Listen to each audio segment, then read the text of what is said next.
Well, this is a summer surprise, a movie about one night only. I thought I was the only one who remembered them. What was that?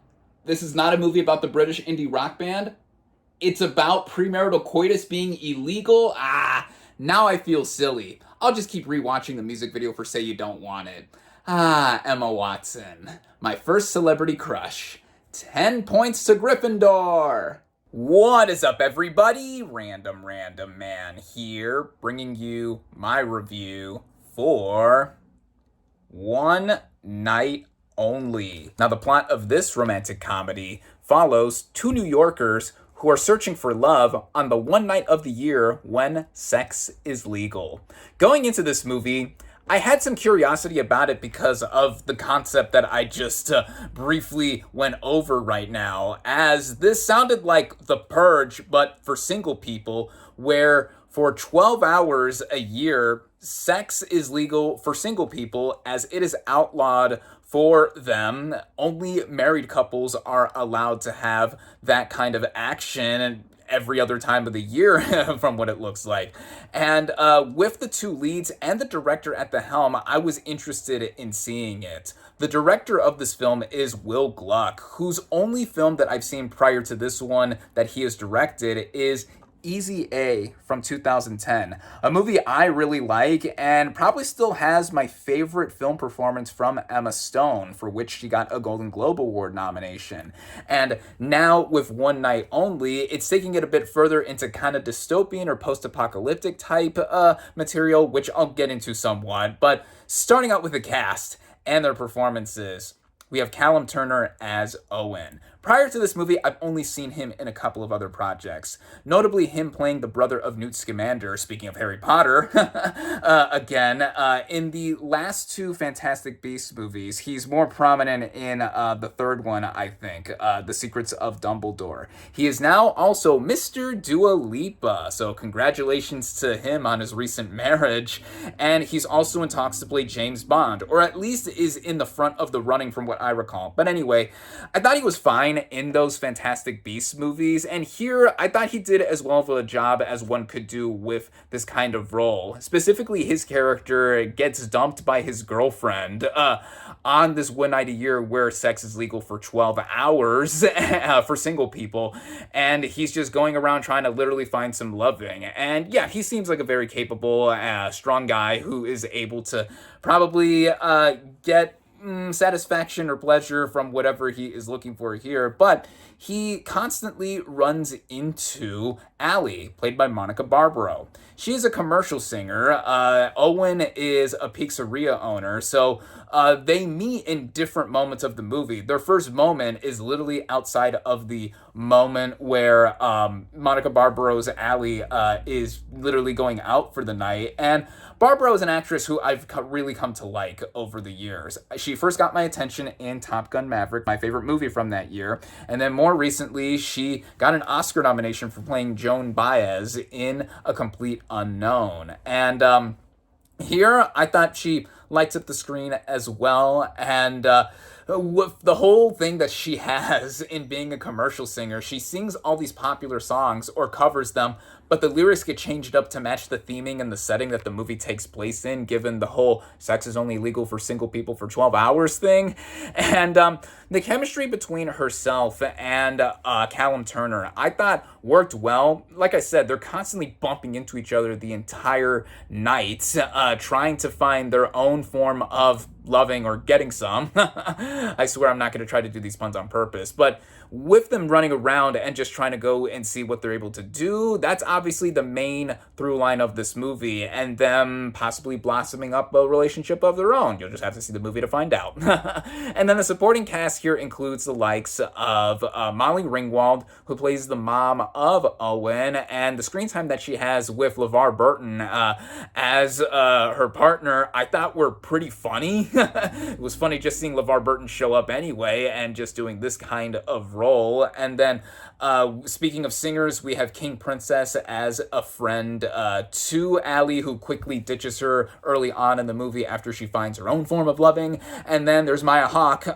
who plays the girlfriend of Owen, who also quickly ditches him at the beginning of the movie too. There's also a crap ton of cameos in this movie from many known faces, so try to count how many people you recognize that show up in this movie.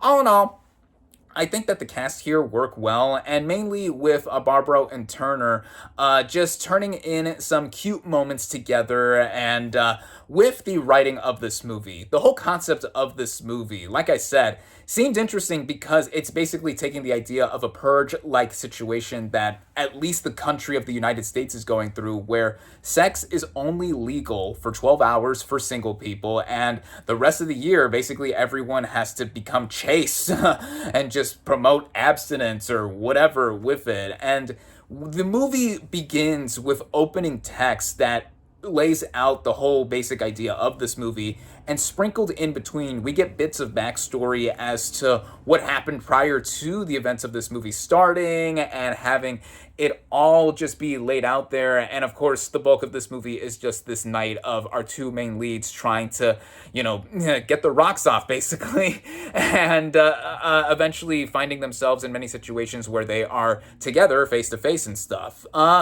With the writing, it's basically a standard romantic comedy when you get down to it, because there are sprinklings in between as to what we get with this whole world, as to what happened to lead to singles not being able to have sex for any other night of the year. And I think that it's expository to an extent. It's empty in terms of its exposition, because that's all we basically get. And it's just the basis for what we see in this being a romantic comedy. And as a romantic comedy, I think it's basically very stable. It's more than sufficient in terms of what it goes and does to have these characters just be together and run into certain situations that only would come up on this one night a year. One sequence in particular where both of the main characters are fighting over the last form of protection from a convenience store or bodega, and that sequence was really funny, just with the whole physical humor and the visuals that we get from that.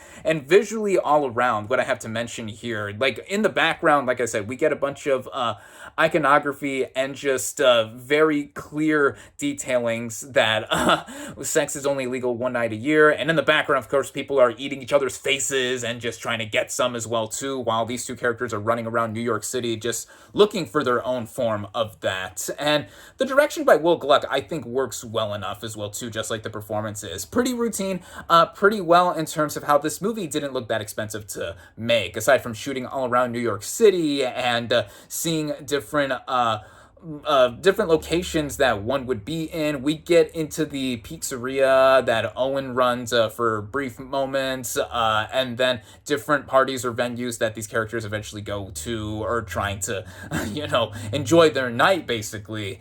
And how it all runs together, the film is just over 100 minutes in length, so just over an hour and 40 minutes, and it runs pretty well in terms of how it's just going through all the motions. Some aura of predictability you can imagine with this kind of movie, even though it's subverting expectations to some extent as to how the whole concept of this movie is going through. And like I said, I did have my fair share of laughs in between and seeing what these characters are trying to do, but also taking a step back and looking at the whole idea of relationships and sex in the first place. This is the second movie in a row that I have reviewed that has to do with relationships and sex, though I think that with I Want Your Sex, that is of course more provocative, and it also goes a bit deeper into how its whole concept is like blurring the lines between many things. Here, it's a lot more basic and more mainstream, of course, more out there so that